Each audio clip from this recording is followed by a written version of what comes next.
found near the Anthony home nearly a week ago.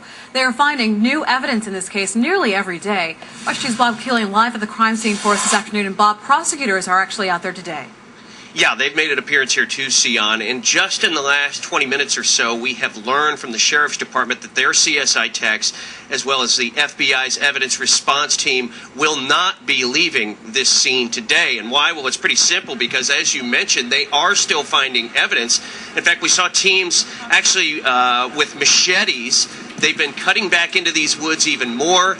We understand that this search site has been expanded to between a half acre and an acre.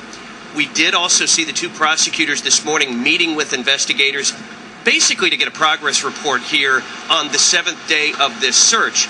And as we mentioned, just within the last half hour, there was a small news conference from the Sheriff's Department where they announced their search will go into an 8th day. We expected that it might have been late this afternoon that the scene might have been able to be cleared. As we continue to discover items on the scene, we will continue to hold the scene, irregardless of identification. The medical examiner will make that determination as to when it is proper to make a proper announcement regarding identification.